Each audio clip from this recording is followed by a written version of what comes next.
Like, I didn't set out to be like, I'm going to destroy you. It was more like, I better get going if I'm going to survive. It was like a fire under me to fight back, to protect myself and my family rather than to undermine someone.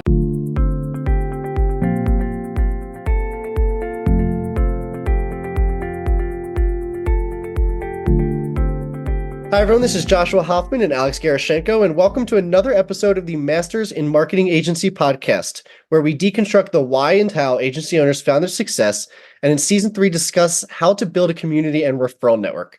Today, I have Cheryl Broom, the CEO of Graduate Communications, a results-driven higher education marketing agency that specializes in community college marketing, research, design, campaign planning and execution, website creation, landing page development, and testing.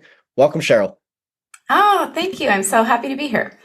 Thank you for joining. And where I want to start is a story that you did share with us last time on our last call, our discovery call, which is your fourth grade public speaking competition. So sorry again that you're going to have to share this, but can you remind us what happened?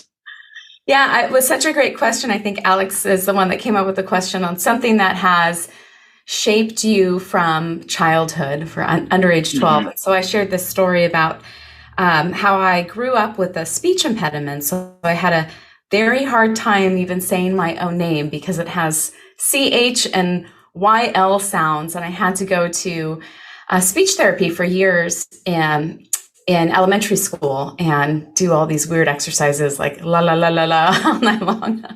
Got pulled out of class. And in fourth grade, we had a school-wide speech competition, and I decided to go for it. And so I actually made it to the finals and was up on stage during the speech competition. And they made it really tough because you couldn't bring a note card up. They didn't allow anything, right? You had to memorize it completely. And I can't even remember the topic. I think it was like Abraham Lincoln or something political. Mm-hmm. And I was up there in front of the whole school, forcing my way through the speech impediment. And I forgot the entire speech.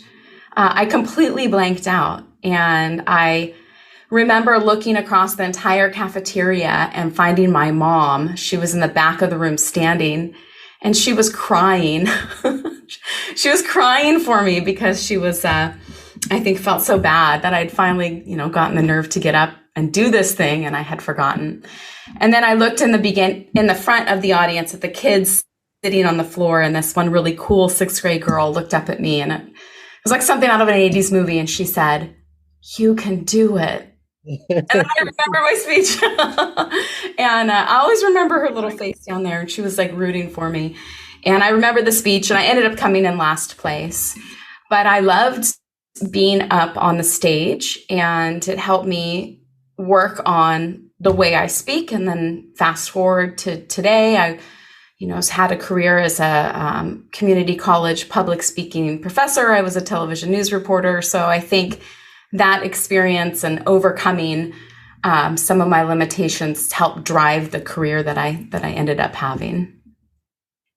I like that you remember in such detail that like, it's like, I know when they tell you someone that there's like, when they're lying, they're supposed to give all this detail. I feel like not that you're lying, but like you gave all this detail. I was like, wow, like it was yesterday. It was like probably the first time in my life that I can really remember being like terrified and totally embarrassed. Like it's such a vivid memory. It's so interesting that you having a speech impediment that you decided to even do this. How did that happen? Yeah, I think I don't think I saw it as like a way like, oh, I'm going to do this and overcome my speech problem. I have always been really competitive. So they announced a competition, and I'm like, well, I can do that. Like I'm going to be up on stage. So I just went for it. And through the process of memorizing and working on that speech, it helped. It was just a side effect that it helped me say words better. And actually, I think I stopped going to speech therapy in fifth grade. So I think that really did help me a lot overcome some of the problems I had with pronunciation. And amazing. Let's not end the story there. What happened the next year?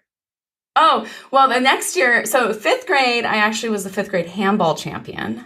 I didn't realize you were going to say that, but I'm glad you added that. And then 6th grade, I did the speech competition again, and I came in 2nd place. So I didn't win, but I did come in 2nd place. And I remembered the whole speech, and it was a great experience. And then I actually joined the debate team in 9th grade. So I ended up just loving speaking and kept doing it. Yeah. Yeah, it's amazing. And I guess to get to the next sensitive subject, I'd like to bring up your experience with state legislation. Can you tell us a little bit more about your effort to change maternity and paternity leave laws in California, and actually why you did that? Yeah. So when I first started working at a college, I was in my late 20s, and I worked there for a couple of years. And for those people who have worked in government in California, you get so much sick time. Like I had like months of sick time banked because I was in my 20s. I was never sick. And then in my early 30s, I became pregnant with my first son. And I went to HR to find out what our maternity policy was, only to discover we didn't have one. We didn't pay into state disability. And so we got no paid time off. Now, you were allowed to use some sick time to recover from childbirth, but you couldn't use any more sick time to bond with your child. So I basically got 4 weeks of sick time and then had to take unpaid time off. And it really pissed me off because I'm like, first of all, we have like the best benefits that you can imagine, like full retirement, amazing healthcare, great salaries, and you mean you're not giving people time off to bond with their child, paid time off, and I can't even use my own sick time. So I tried to change it internally for a couple of years through the college, and I just didn't get anywhere. So I went to, I did government relations for the college at that time too. So I brought it up to the state legislature that we were working with, and I told him, this is ridiculous. It's my sick time. Why can't I use it to bond with my child? And he agreed with me. So we worked on legislation together and passed a law, and it actually impacted all the community colleges and K-12 school districts in California. And it applied to both parents, fathers and mothers. So if you want to use your sick time as a dad now in California, as a state employee, to bond with your child, or if you adopt a child and want to use your sick time to bond with that child, you're now allowed to. So it passed unanimously and was signed into legislation about 6 or 7 years ago. Actually, more than that, 9 years ago, because then I had another kid and I used my sick time.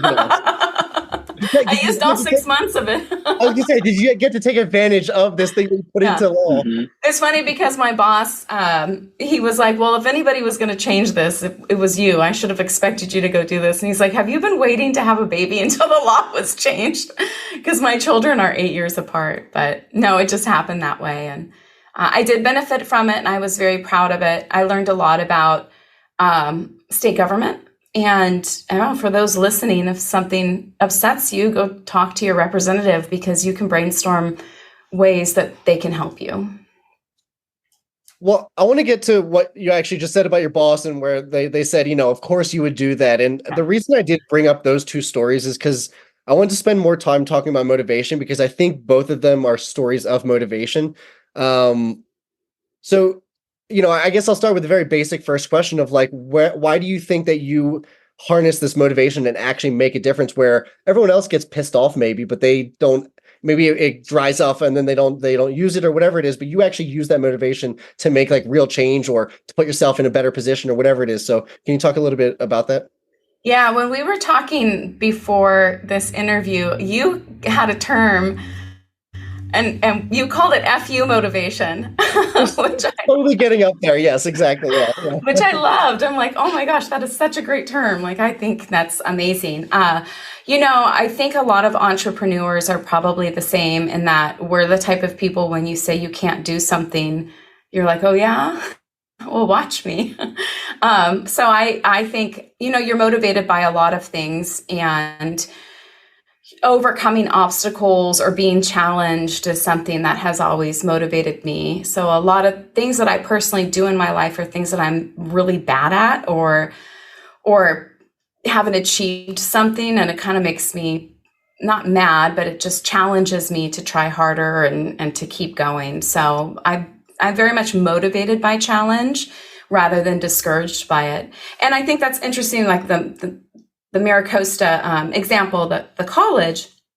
I mean, women have been putting up with this for years. I mean, every woman at every community college for the last 50 years have been told that they didn't get maternity leave and they couldn't use their sick time past 4 to 6 weeks. And I was just shocked that nobody did anything about it. Like, they're just like, okay, I guess that's the law. Okay. So it just motivated pressing me. Forward. We could do something. Yeah. Yeah. Pressing forward on that. I think it's dangerous for anyone to, kind of stand in your way. I know when you were starting your company, you had told us a story of someone trying to enforce, or your previous employer trying to enforce a non-compete. Can you tell us a little bit about that, as much as you can share? Because I think that was a huge showcase of FU motivation and what you actually did with it. Yeah. So I think this topic I'm love to talk about, because as an agency owner, you always want to protect your intellectual property, and you want to, you bring people on and you train them, and you don't want them to leave and go open their own business.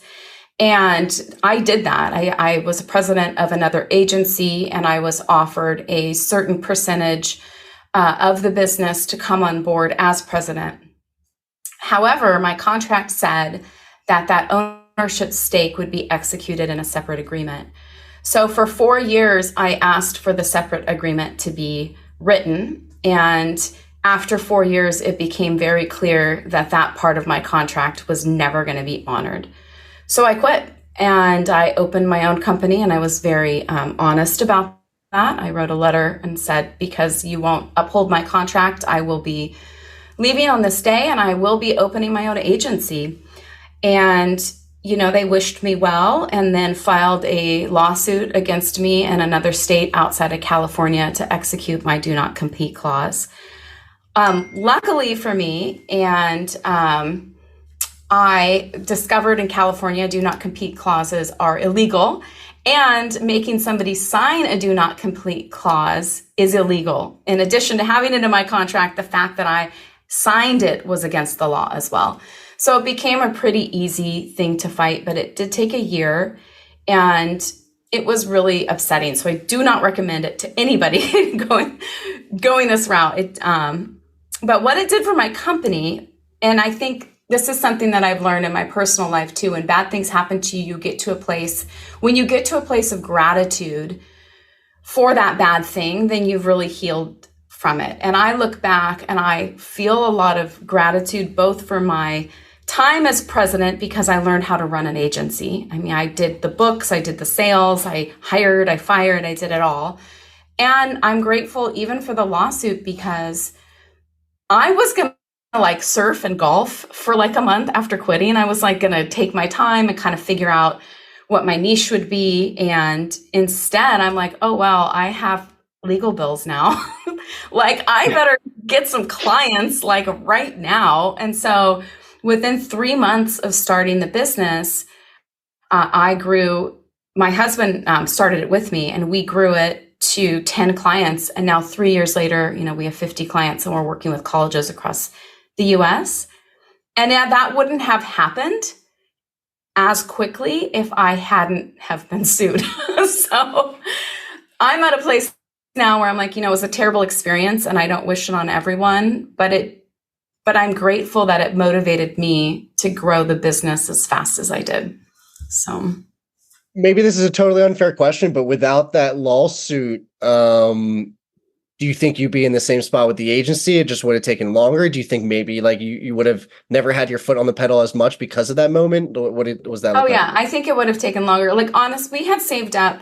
My husband and I had saved up money, and he's always been an entrepreneur himself. He's in digital marketing, and I have a background in higher ed. So we're this would be perfect. We'll start a business together. Let's take our time, though. Let's not make the same mistakes that we've seen our other employers make. And it was in the middle of COVID. So it was June 2020 when I gave notice.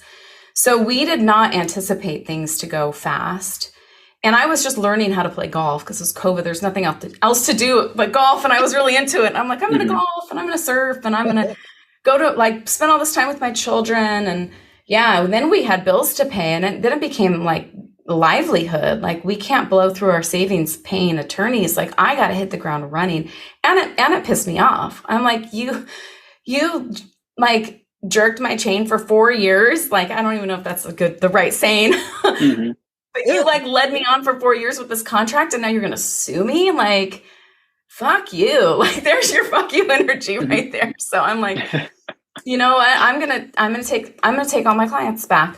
And that's kind of what happened is I started, you know, going to my clients, telling them about my new business, and one by one, they moved over to us. And I wouldn't have approached it with such aggression otherwise. So, no. No, and I just want to talk about that for one more second, that, you know, we all do look for motivation, and there are positive and negative motivators. And we like to believe and hope that we can stick in the world of positive motivators. Like, oh, I'm going to do this for my family and do this because for myself and all that kind of stuff. And don't get me wrong. I think that does motivate a lot of people. But there's like almost this like other level of motivation when you're like, and again, so I'm sure there's psychology and all these tests around why people are like this, but like when you get that FU motivation, it's very powerful. And a lot of times it's more powerful than anything that you can even do with these positive motivators as well. And you can't use it, like you can use it for bad or you can use it for good. So I've always not tried to use it for bad. Like I didn't set out to be like, I'm going to destroy you. It was more like, I better get going if I'm going to survive. It was like a fire under me to, you know, to fight back, to protect myself and my family rather than to undermine someone. So I always have felt like that type of energy has been like for good. Even with the whole like parental leave, like I was like, how can it be like this? Like we've got to change it. So use that energy. People should use that energy for good, to make change. No, and just to maybe kind of round out that thought, I think what's very important is not to just leave it in the world of motivation too. You have to move it into a discipline. So at the end of the day, like I believe that motivators have like this half-life, and every single day or every single whatever week it is, you just lose that oomph that you had for, even if it's a FU motivator, if it's a positive motivator. And I think what the goal is to turn that motivator into a discipline as quickly as possible. And then you're doing the discipline, not because you're being pushed because of something that pisses you off, but because you know that what the end goal is. And now you have a plan to actually get there. And we call that discipline. So I think it's not just staying in the world of discipline, but turning into a motivation, but turning into a discipline. And even like in our line of work. Use it as a spark.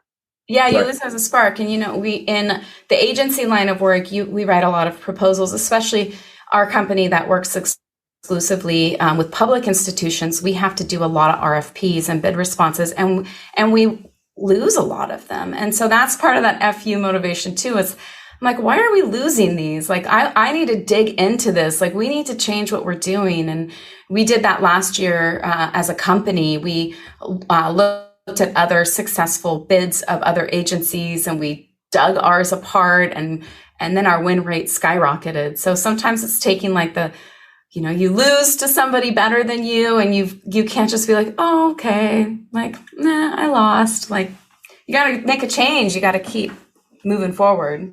I think that was perfect. And I guess I'm going to keep going down this because I love this conversation.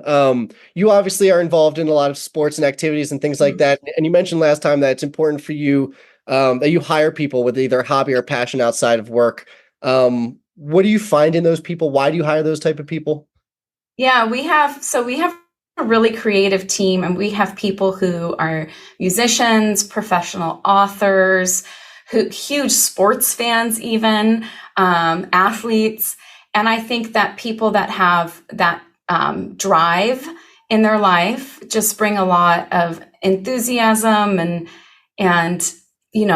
challenge to the workplace. So we like to hire people who are outgoing and who have passion, because they bring that passion, and it makes work more interesting.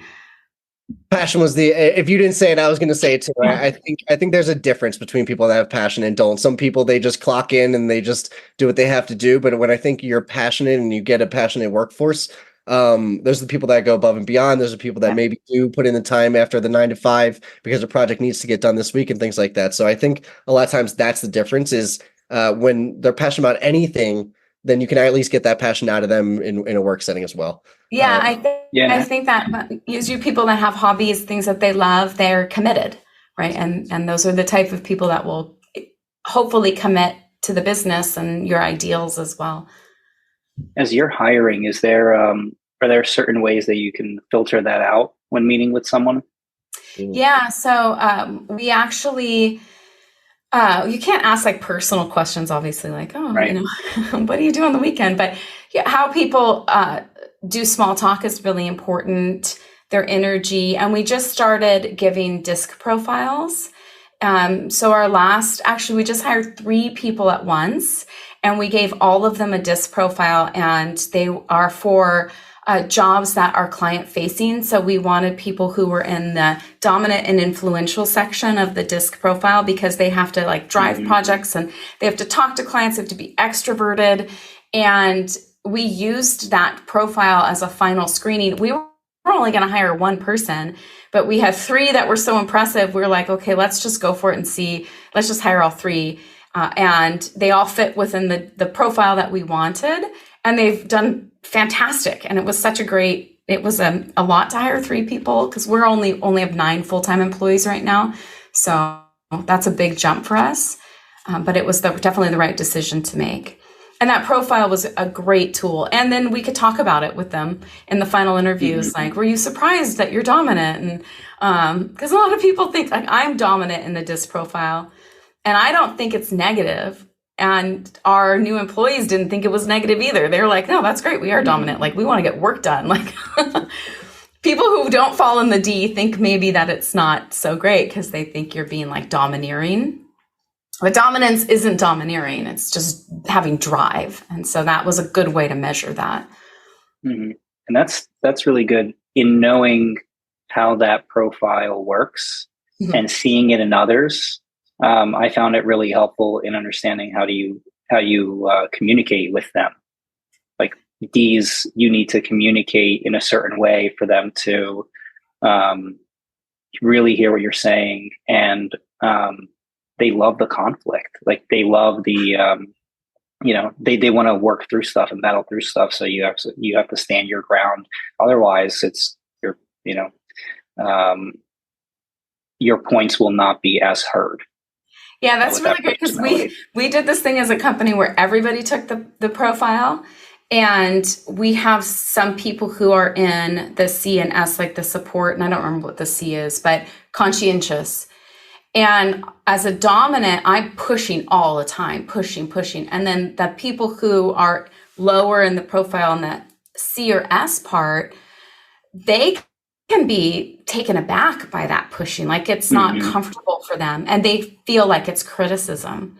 So it was really great for me to say like, oh my gosh, look, it tells me other people might think I'm being critical, and I'm not being critical. This is I just push, like that's my personality. I see something and I'm going to push it to be better. Not that I'm criticizing you at all. I'm just wired that way. And so it was actually really you want to get somewhere. Yeah, I want to get somewhere. And so I might do it by asking a lot of questions and throwing out a lot of ideas. And it doesn't mean your idea is bad. It's just the way I operate. And so I remember one of my employees, like a light bulb went off, because she's very quiet and intrinsically motivated and introverted. And I could tell she was a little relieved to hear that. I'm like, oh. So it was a good conversation. We've talked about it before, but similar, with old companies that I've been a part of with Myers-Briggs of just, oh, that's why that person thinks like that. Oh, that's why that person answers like that. And it doesn't just have to be like you hitting your head against the wall. Like now you understand the purpose of why they do those things. So I think that's I'm glad we talked about that. Yeah, our creative director came in as conscientious, and he's a published author and used to be a university professor. And he's all like, whenever we do college brands, he's like, I need more time. And I'm always like, you have like 40 hours for this project. Why do you need more time? And then when he came in as conscientious, we just cracked up, because that's the type of person that actually needs time to think. And so I'm the person that's like, come on, let's go. And he's the person that needs to just sit and think.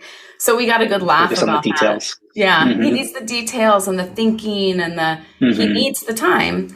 So we actually adjusted some of our time allocations based on those conversations we had from the disc profile.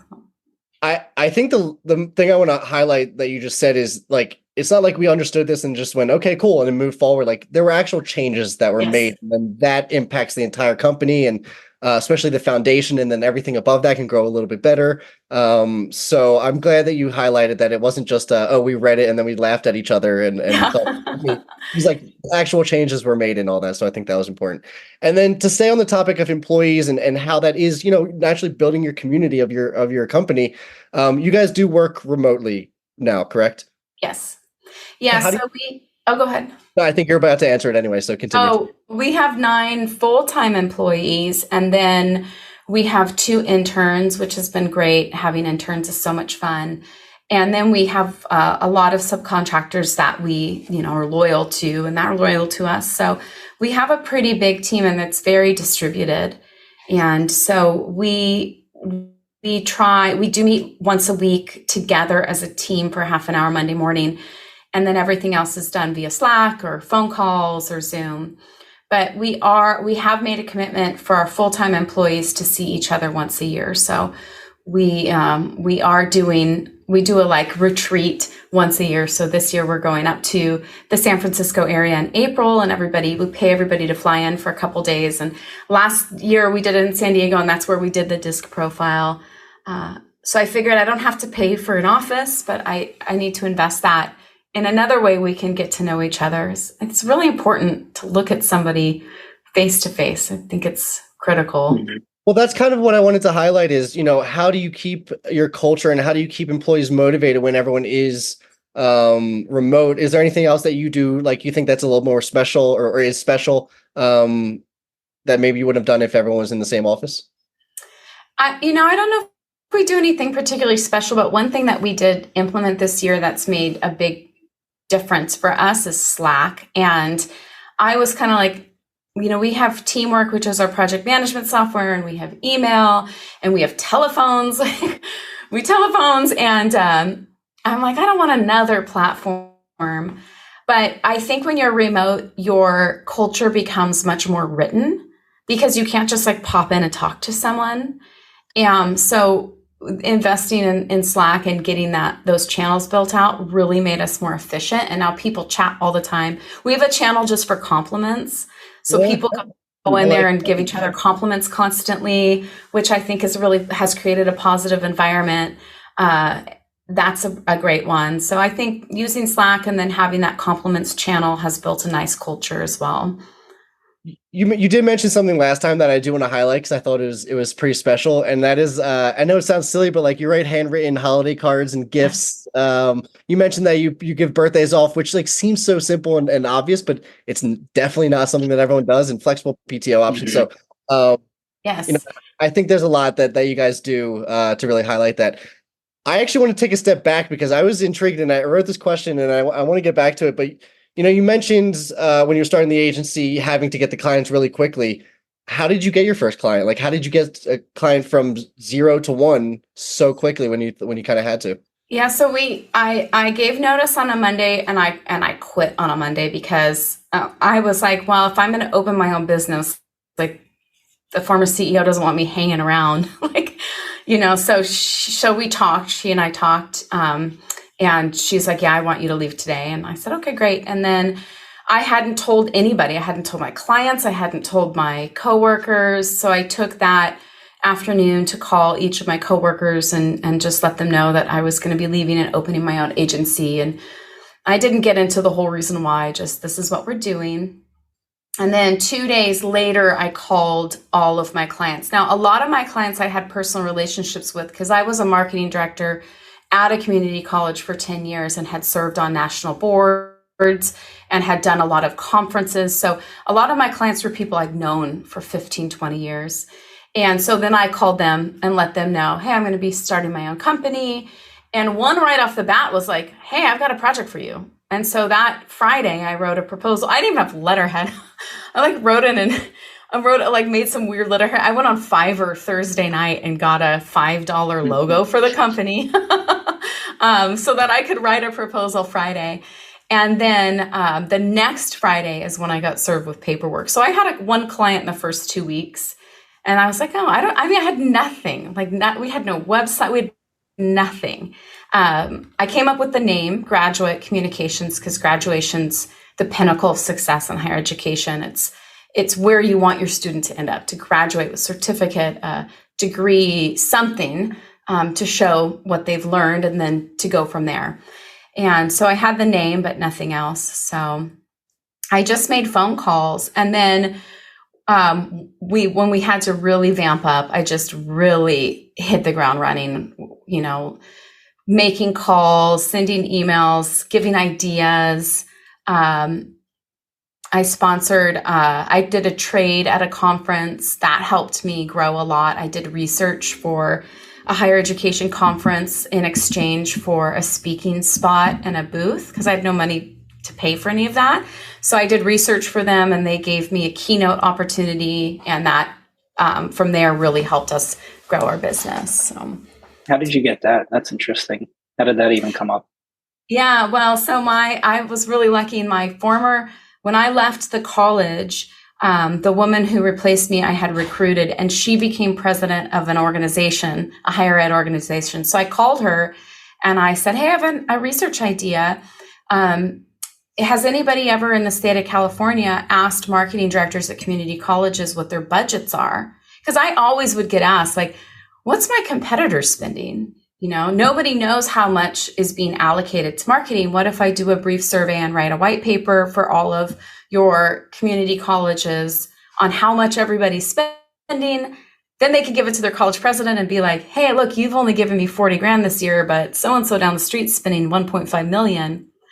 And she said, oh, that's a great idea. So I was able to do a simple survey. She gave me, the contact list of all the marketing directors in California. And then I wrote a paper. And then they put me on the podcast talking about it. So I got all this free publicity from this research project.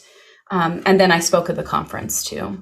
So amazing. And that's direct to your target market.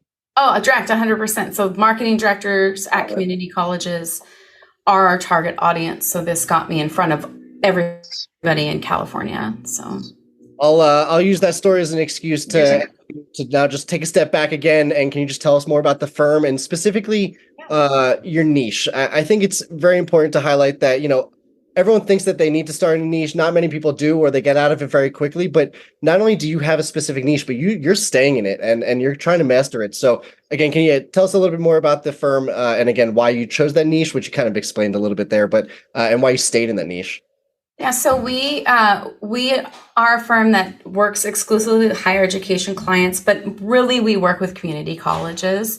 And even I have sometimes I really should make our website say community colleges and not higher education, because I think niching down is so important.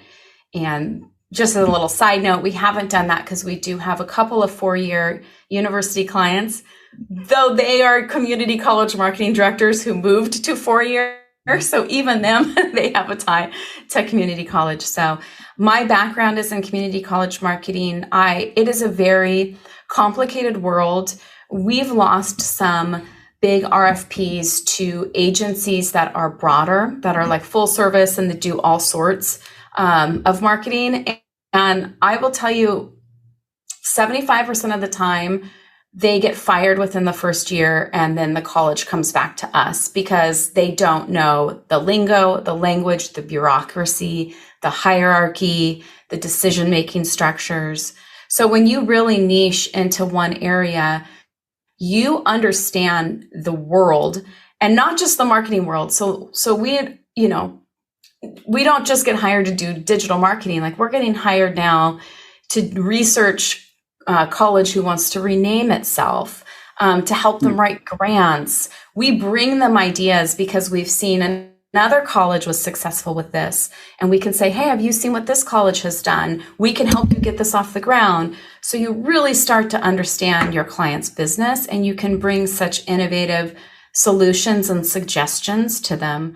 So I encourage anybody out there who's looking to grow their business to look at, have you worked in one type of area really well that you could niche in? Because it becomes a huge selling point and a big advantage to you and to your clients too. So I don't want to expand into anything else. That's kind of what I was going to ask. Yeah. My last question on that was, have you been enticed to go into to add a category? Have you been pushed with a lot of dollars in a direction for a project that you said no, or are still exploring? Like, have you been in that situation at all where you almost had the opportunity to expand?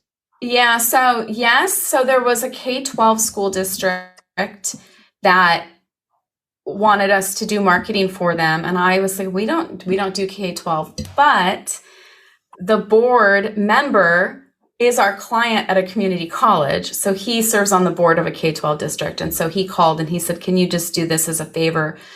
Please help our district out. We're struggling with enrollments. And they actually had an amazing amount of money to spend. I couldn't believe that a K-12 school district had the budget they did. And so we did take that on. And that's one thing I think I would tell other agency owners is just because you're niche doesn't mean you have to say no to opportunities. We made an exception and we marketed free preschool, and we blew up their preschool program. Like they were full with waiting lists when we were done marketing it. So it was fun. It was adorable to have little preschoolers on our ads. It was rather than college students. So my staff appreciated it a little bit. So we did take that opportunity. One thing we don't do, and I say this regularly, is we do websites, we do landing pages, we'll do small program pages, but full college websites we do not do. And I get asked pretty frequently to bid on websites, and I turn those down because it's not our area of expertise. We might help a college research or maybe lay out a page or strategize what content needs to go in, but we do not do development. And I have probably turned away 15 to 20 opportunities because it's not our area of expertise and it's not something that we want to become experts in. So we'll refer them to other companies that do a good job.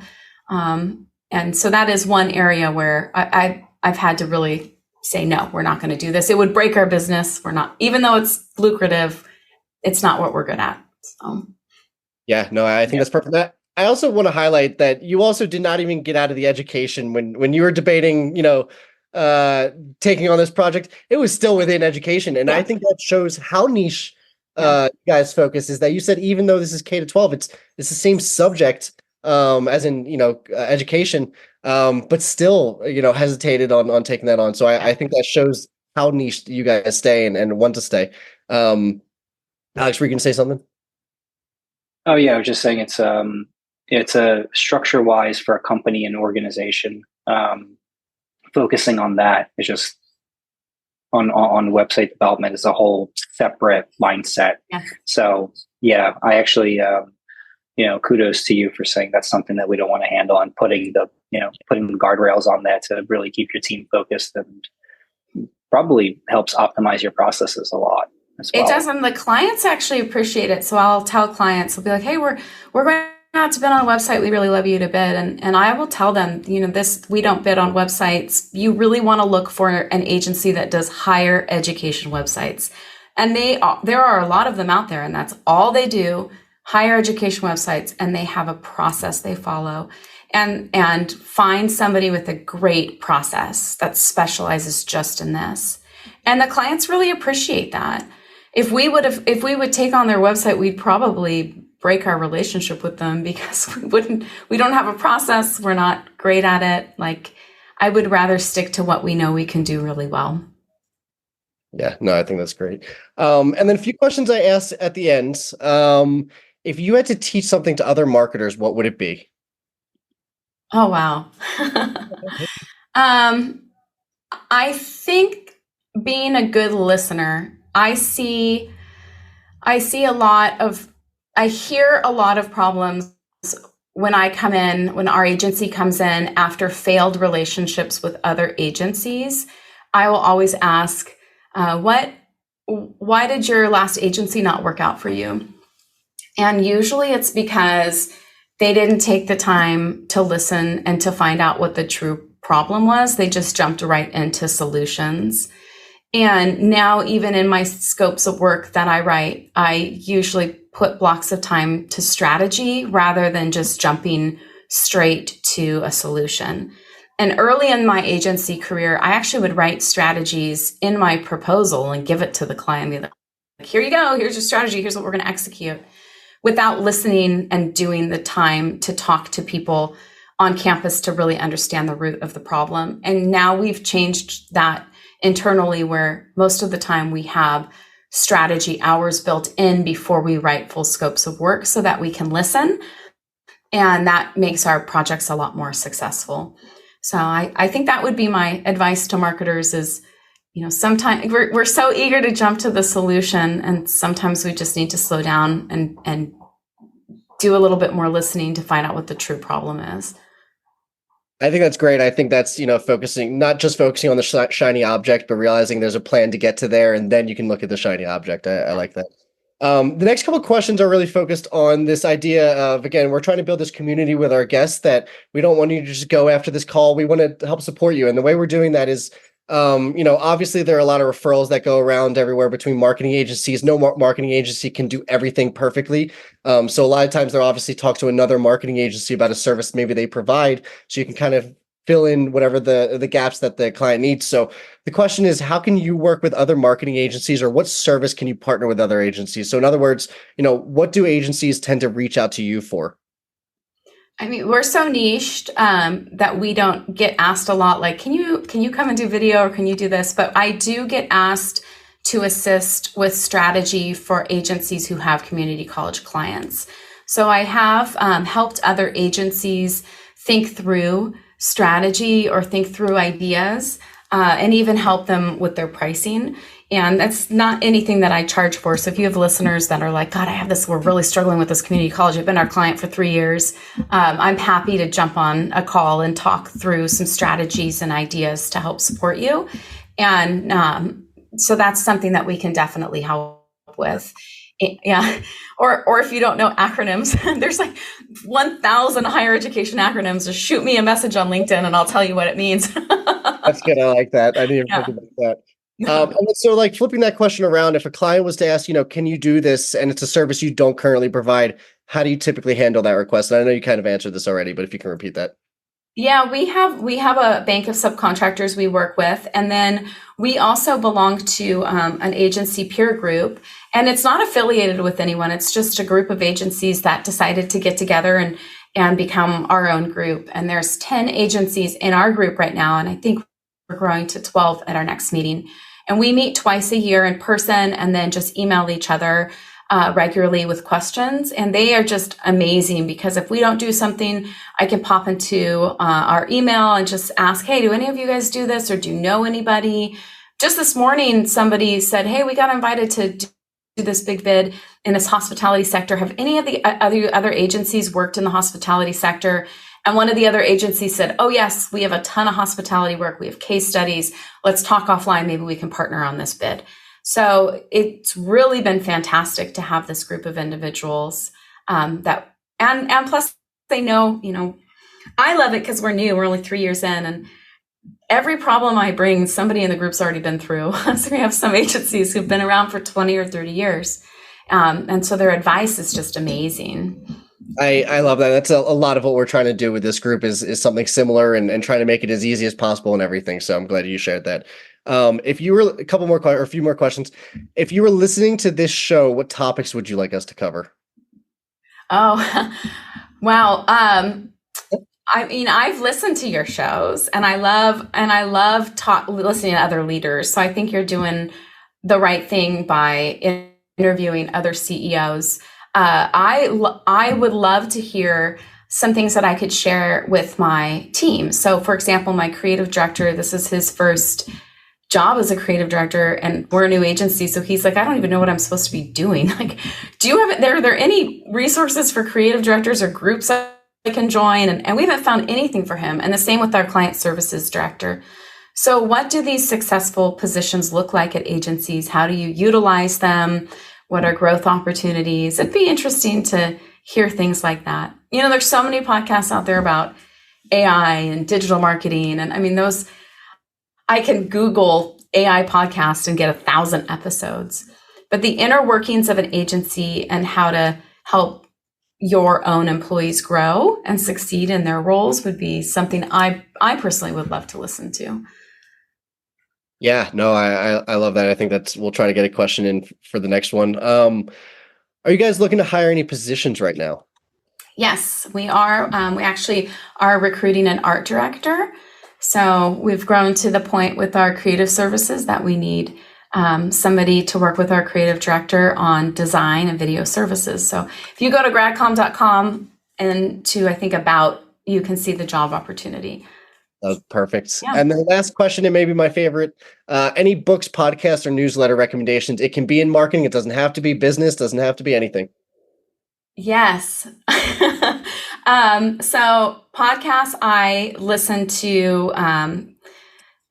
your podcast, and I listen to Build a Better Agency podcast, which is Drew McCullen's podcast. And then I listen to Two Bobs, which is David Baker and Blair Inns, I think his name is.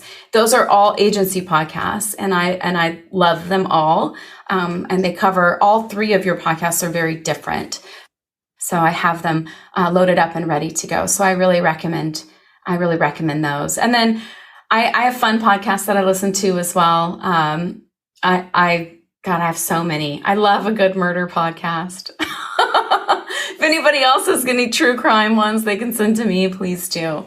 And so I think those are the best business ones that I listen to right now. Don't do as much reading as I used to. I used to be an incredible reader, but now with 2 kids in the business, walking the dog and listen to podcasts is where I am. Sure. Well, yeah. And Smart List is a good one too. That's one of my favorite ones. So that's a very popular podcast. So I'm sure your listeners probably have heard of that. Perfect. And as we come up to the end of the episode, I just want to give you an opportunity to mention how people can find you and anything else you'd like to end with. Yeah. So our website is gradcom.com, or you can go to graduatecommunications.com. We actually rebranded and shortened our name about 1.5 years ago because all of our clients were calling us Gradcom. So we just renamed our website that, and that's what we call ourselves. But our legal name is still Graduate Communications. And I'm on LinkedIn. I use that a lot. I use it to connect with people. I use it for business. So you can find me, Cheryl Broom, on LinkedIn or Graduate Communications there, and would love to connect. I'm always happy to talk to people. I love meeting new people. So if you're interested in higher education or community college marketing, don't hesitate to reach out and connect with me. And I got to say, before I do my last little line here, what are those things called? The pins? Do they have a special name? Yours is great. Oh, thanks. I haven't worn my my brooch. I knew it had a name. That's right. For those people listening, I have a very shiny brooch on today. I was getting dressed this morning. I'm like, I'm going to be on podcast. I need something to stand out. Better than I highlighted it. It looks so good. I highlighted it then. Well, thank you so much for coming on the show. And for those of you who have learned something new from this episode, please consider giving us a like or a follow so we can continue getting the highest quality of guests. And as always, thank you for listening. Cheryl, this was great. This is perfect. Thank you so much for coming on. Well, thank you for inviting me. I've had a great time, and it's great to get to know you both. Thank you so much. Thank you. Thanks for listening to the Masters in Marketing Agency podcast. I hope you got a ton of value out of this episode. And before we go, I just want to thank our sponsors, DevNoodle. DevNoodle provides marketing agencies with the ability to offer their clients unlimited website design, build, and management services with fixed monthly plans. If website design, development, and maintenance is holding your agency back from growing, please reach out to us at devnoodle.com, where we make websites easy for you and easy for your clients. devnoodle.com.